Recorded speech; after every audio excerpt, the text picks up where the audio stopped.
teda predstaví svoje projekty, hlavne svoj projekt Bivak v Sedle, za ktorý tiež práve aktuálne máme čerstvou držiteľkou ceny Bohuslava Fuchse.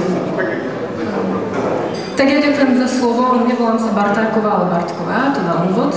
A teraz sa presunieme trošku vyššie dohovor proti predchádzajúcim prezentáciám a predstavím vám môj Bivak v Sedle, čo bol školský projekt. Je to tam malá čierna bodka tam na ľavej strane na modeli.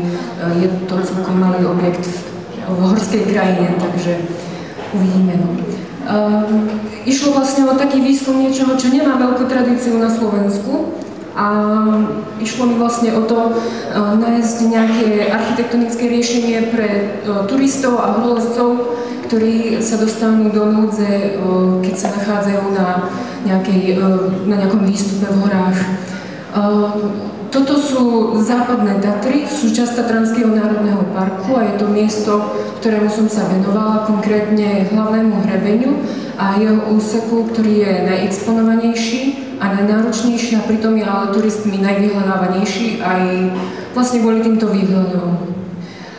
Ide konkrétne o trasu, o okruh zo Žiarskej chaty cez niekoľko vrcholov ako Príslop, Vaníkov, Rubá kopa, Trikopy a tak ďalej a všetky majú nad 2000 metrov nad morom. Je to naozaj náročná trasa, veľmi nebezpečná a je to hlavne preto, že ten hrebeň, ktorý vidíme na tomto obrázku, je veľmi kľukatý. V niektorých miestach je ostrý ako žiletka, že tie skalné steny spadajú ďaleko, hlboko do údolia. Sú tam skalné steny veľmi vysoké, ktoré treba prekonať, zabezpečené železnými reťazami a tak ďalej. Dôkazom je aj tento obrázok, čo je vlastne štatistika úmrtí na trase podľa zápisov Horskej záchrannej služby a eviduje 18 úmrtí spôsobených pádom zo skál, hlavne teda na vrchole Vaníkova a Trikopy. Práve na základe týchto úmrtí som sa snažila definovať funkcie pre bivak. Klasické horolezecké bivakovanie spočíva v vytvorení nejakého prístrežku alebo závetria z materiálu, ktorý nájdeme v krajine, ako konáre alebo chvojina alebo aj sneh.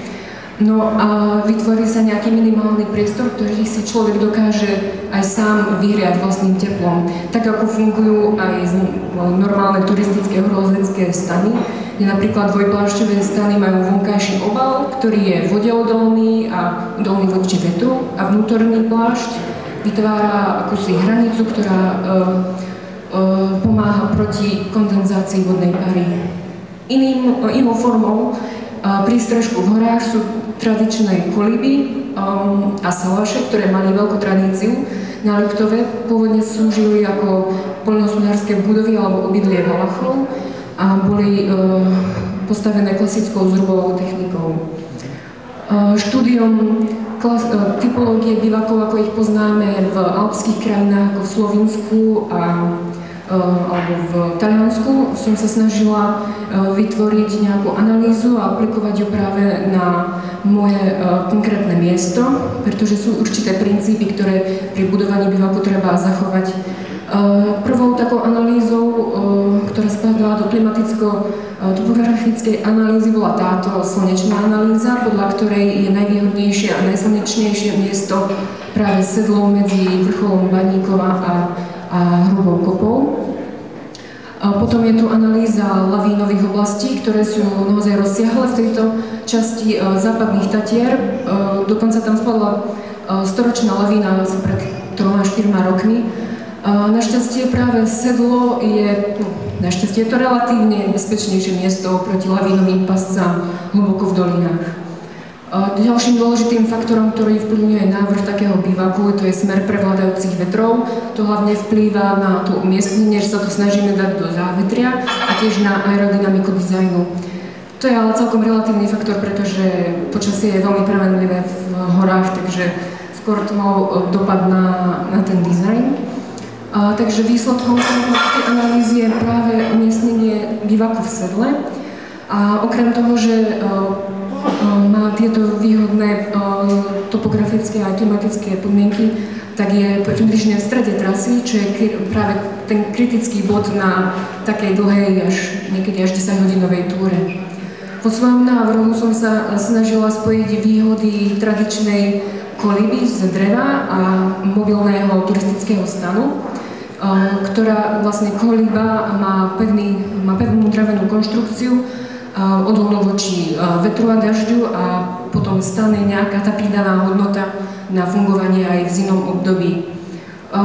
Je to naozaj maličký objekt, ktorý má, ako vidíte dole vľavo, tak tam je pôdorys, vytvorila som v ňom určité závetrie bez dverí a potom tú obytnú časť, povedzme, pre spánok alebo pre prečkanie.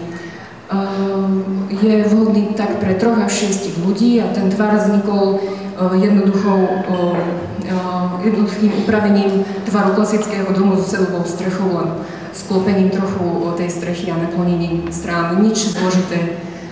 Je to drevená konštrukcia a vychádza práve z tej tradície dreveného materiálu. Tiež je jeho výhoda, že je obnoviteľný a predpokladá sa, že bude veľmi ľahká jeho oprava niektorých častí v prípade nejakej, že sa niečo pokazí alebo tak.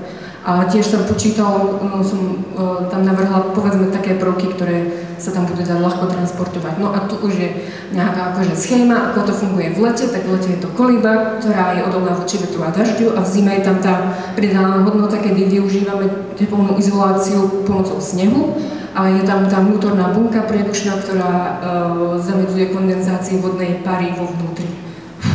No a na záver by som len chcela povedať, že tento projekt sa nejak nesnaží vytvoriť nejaký úžasný architektonický priestor, je to naozaj len taká maličká bodka na mape a skôr ide o to, aby si človek užil tie hory a aby sa v nich cítil bezpečne, tak to je len taký výkrik.